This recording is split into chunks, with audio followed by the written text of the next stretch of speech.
له ذيبه ويا كتلته ويا صيدة الذيبه جابت شيخ فلاح وياه يذكرها من جابت الذيبه خذ فروخها ماتوا اثنين وظل واحد من ظل واحد جابه لامه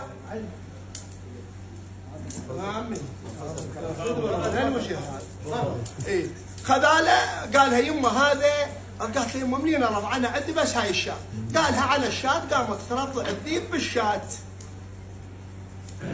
السالفه لها عين ونعم مثل وجه سيد لما ترضع بالشاة الذيب ترضع ويا بالشاة بس هي عينها علي وبس هي هاي عندها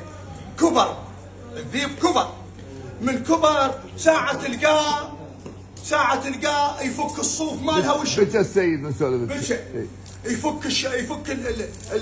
الصوف مال الشاة اللي منضحته ابو احمد ويشم بيه طردتها نوبتين ثلاث قالت له بس هي ما تخليه تغطى عين ذاك اليوم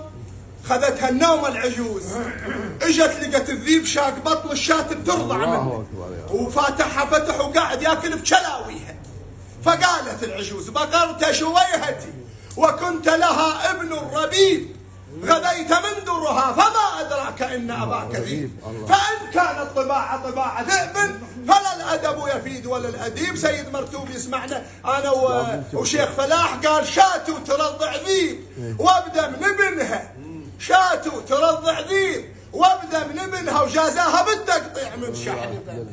أنا اللي هو الشعر فاكهة الديوان أنا بخدمتك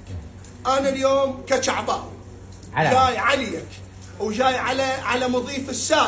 السادة الموزان ايدي قصيرة والله ولساني قصير شلون هذا الطب محتاج المضيف السادة وقال للسيد قال له ما بس عليك الحسين وهذا المضيف اللي بنيته لان انا هاي السالفه كلش عزيزه علي وما اسولفها استحي من عندها انا استحي من عندها يعني والله دكتور استحي من عندها عزت حياتك طب على السيد تدري ايش قال له؟ جلالتك قوي ان شاء الله جلالتك سيد مندوب قال له ماي الوجه ينباع لا الوجه بماي ماي الوجه ينباع لا الوجه بماي وهسه انا ابيع عليك لان انت شراي الله يقول سكت منه الله سكت منه الشيخ خذا فره ما ادري شلون بالمضيف هذا متوازي شلون انا هذا اللي مسوي ذنب هسه شعباوي ولازم انا اوفي الساده متوازي يا ابو ستار رد علي الشيخ من خلص شغله قال له ايش قلت؟ قال له قلت ماي الوجه ينباع لا الوجه بي ماي وهسه انا ابيع عليك لان انت شراي قال له احنا اشترينا وماي وجهك حفظناه وما بعت المبخوت من تمشي منه انا ما اخفي على جنابكم الكريم الساده ابناء رسول الله امام تجربه بهذا الفصل لا تقل لي سيد اسمع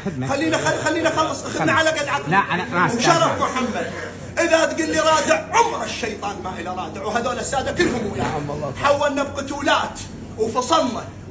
انا ضد هاي انت تدري انا من 1000 قوامه جايتني سيد عباس والساده سادين لي من وراء التلفزيون من وراء اصيح المغالاه بالفصول من وراء اقول عمي كفوهم عمي وقفوهم عدحتهم لكن انا ما اخفى على جنابك الكريم والله الكريم احنا كشعب عم ايدينا قصيره وعندنا ذنب لكن انا حولت عندك دخيلك ودخيل الله من الوفه حتى اكون صادق وياك انا ما جاي استعرض حتى صورني خلنا اسولف لك كم سالفه وشويه القاها منور لا بحظي بخت برزقي ابداع الجهالي احنا قاعدين وهاي الجاويد كلها قاعده ابو احمد الجاويد على حل مشكله ما نريد نقوم ولنا لا يشيل ولنا لا يتسدد فصل نريد نغسل مذبحه ايش ضلت احنا بعنا عليك ما يوجهنا سيد لا تاجر لا تسمعني اعطيني عبر على جواب منين نخاف تفاشل وياك وانت خاجل وياك النوب احنا ما لقينا التقدير ولقينا الاحترام ادخيلك وادخيل الله بالوفه سولف لنا ادخيلك وادخيل الله الحمل ثقيل الحمل راح يطير والله حقك الحمل الساده الموزان سيد مندوب الحمل سيد عباس الحمل راح يطيح وانهدى المتني الحمل راح يطيح وانهدى المتني وموش تعبر وتقول ما حشمتني ادخيل كم ادخيل الله وندخل بلوه